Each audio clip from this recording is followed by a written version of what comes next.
Everything in creation has some form of nefesh. Nefesh is spirit, and it's an animating spirit. A stone is a nefesh hamakayim, the nefesh that gives it existence. It's something that is more evolved. For example, vegetation has a nefesh atzemachas, vegetation soul. The concept of a soul, the concept of a spirit is that it moves the object along its own spiritual evolution. So it sustains the object, it gives it life, it's the life force of the object, it's the soul of the object, but it also pushes it forward. The soul of a stone ensures that the stone remains a stone. Something in the vegetative kingdom is ensuring that an apple tree is producing apples. Now the basic difference between something that's inanimate and something that's animate, we say that there are four distinctions, there are four types of creations. There's a daimim, tzomeach, achai, and medaber. Daimim means a silent or inanimate. Tzomeach means a vegetation, chai means a life, and medaber means a creature of speech. So daimim, tzomeach, chai, medaber. So the lowest form of life is called a daimim. Daimim means silent. The highest form of life is called medaber, which is speech. So you go from silence to speech. Now what does it mean that something is silent? Something that's silent means that it's not expressing itself. Something that's speaking is expressing itself. The more something can express itself, the more aliveness you see in the object. When you look at a stone is alive. You just don't observe the life in the stone because you don't have the proper eyes, the proper vision to see the life of the stone. But even on a scientific level, what you see as a solid object is actually not solid. And there are things moving about, and there's molecules, and everything's jumping around. When you look at a vegetable, let's say you look at a tree, you see that the tree is alive. It's growing. The sun rises and the tree moves towards the sun, and it moves towards its wetness, and it grows and it expands. This is a higher form, a more complex form of life. So the nefesh is a higher nefesh in a tzemachas, in something that's vegetative, than over something that is inanimate. Then you have a chai, which is a living force. Let's say a creature, an animal. Something that's a living being has more life than even a tzemachas, something that's growing. Because something that is alive, not only does it expand in its own place, but it also can move about.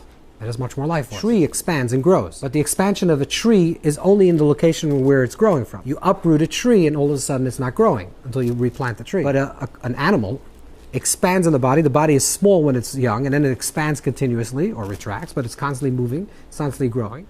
And it also could move about, so it has higher and more complex life force. So it goes from a daimim, which is silent, which means that it's there, it's just very quiet and we don't observe it.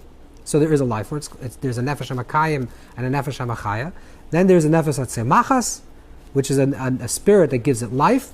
And then there's even a nefesh hachiyunis, which is a life force, which is you see in the animal kingdom. And then there is the nefesh hamaskelis, is the intellectual soul. Now all these levels of consciousness and levels of spiritual life force exist from the lowest kingdom all to the highest kingdom. So when you go into the highest kingdom, we'll say the human being, everyone has a part of them that's a nefesh hamakayim. The nefesh, the spirit that just allows their existence to be. This nefesh hamakayim, incidentally, even after a person passes on, where the higher life forces of a person, which is the ruach and neshama, higher life forces leave the person's body, the person doesn't disappear. The person is no longer alive, but the person still exists. How is the person existing? Because there's still a nefesh hamakayim. There's still an existing life force that still is attached to the body.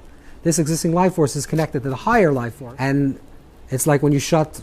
It's not really an example, but if you close off electricity, you still have some level of electricity for the first few seconds afterward. So the same thing also, life force is cut off on the higher life force, but the still nefesh hamakayim still exists within the body. And over a short period of time, that slowly dies down as well, and then the body completely decomposes, besides the luz bone. But everything else ceases to exist. That's the nefesh hamakayim ceases to be. So it works on the evolvement of the human being is for nefesh hamakayim, which is the nefesh, the spirit of existence, to life force, to growth, to movement. These stages are also the same way we also evolve. The lower the nefesh is, and the way we're going to define lower and higher is, lower is more ego, higher is less ego. So the lower is more selfish, and the higher it becomes more selfless. What does it mean that it becomes more selfless? It becomes closer to the reality of the Creator. The Creator is the ultimate source of everything. The source of everything is completely giving, selfless. That's what Hashem does, creates. That's a completely selfless act. So the closer a person becomes to their source, the more selfless they become. The further they are away from their source, the more selfish they become. When we talk about a soul, we say that this is the level of the soul. The level of your soul depends in the spectrum between how selfish you are to how selfless you're becoming. Everyone begins life completely selfish. A little kid, a 1-year-old baby, needs to eat, and it cries. They don't ask their mother if you're tired. They don't ask the father. They cry because they're hungry. And if they want something, they demand it. But it starts off with a very selfish place. Selfish means that it's all about me. Just to serve me, to serve my ego, to serve myself. This is your lowest form of nefesh. There's no expression outward. It's only about inward. Now, of course, there's expression outward, literally. But on a metaphorical level, there's no movement outside of yourself. The movement is always directed from the outside in. You just want to receive. All you want to do as a little kid is to receive. Try to take a toy away from a 1-year-old. It's going to be very complicated because a child just wants to receive. And that is their nefesh. But we evolve. We grow throughout life. The way we evolve is that we go from the nefesh levels and all the levels of nefesh to the level of ruach, and from the level of ruach we go into the level of neshama. That means it's as follows.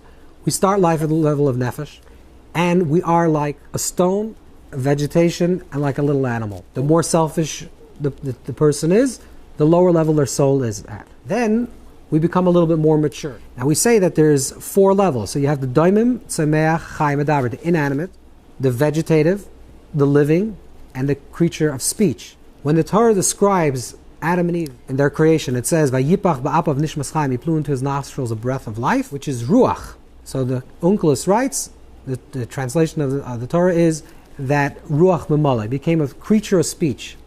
So speech is connected to ruach. Ruach is wind, which means it's a higher evolved movement. Because my nefesh is about myself. My nefesh hamachaya is for myself to. Nefesh hamachayim is for my body to exist. Nefesh hamachaya is for my body to expand and to live. Nefesh hatzemachas is for it to grow. Nefesh hachiyunis is for it to eat and to be ambitious. But it's all about myself. It's all about me. Then a child all of a sudden realizes that there's somebody else. There's someone else in the universe, and they have to communicate with that other person. And if a person is really properly communicating with another person, they're entering into the other person's space. That's already the level of ruach. If I'm having a conversation with you, you're having a conversation with me, and we're both understanding each other, now I'm leaving my space and entering your space, and you're leaving your space and entering into my space. That's already a higher form of a spiritual world, because we're no longer selfish, but we're a little more selfless, because I can put myself aside and hear what you're saying. So this means that my soul is evolving. Then I reach a level of neshama. Now this process is hopefully the process the way we evolve throughout life. That we begin life very selfish, and then we reach a certain stage of maturity, and we have a shvas hatzura. A shvas hatzura means we become like our Creator, because the nature of the Creator is to give, the nature of creation is to receive. The more we cultivate our nature to give, the more we become like the Creator, and the higher spiritual involvement we have. So this process, let's understand the depth of this, of life, which moves through these stages, actually parallels life in the entire planet. Because we are, at some point, we're like stones. We can't speak, or we can't express ourselves properly. Then slowly we start moving about. So then we start expanding. We become like a tzemach, we become like a vegetable. Our bodies start just growing. Then slowly we can start moving around and we become like an animal. Just because physically we're growing from one state to the next doesn't necessarily translate that spiritually we actually evolved. Just because you're walking about, speaking, and having conversations with people doesn't mean that you're still not functioning on a level of an animal, a vegetable, or a stone. Now, the best case scenario that everyone in this world will achieve is that they'll move from the nefesh into the ruach, into the neshama, and then they'll go through the whole process of reincarnation, and every soul becomes distinct, and next journey will be a new stage, a new evolvement.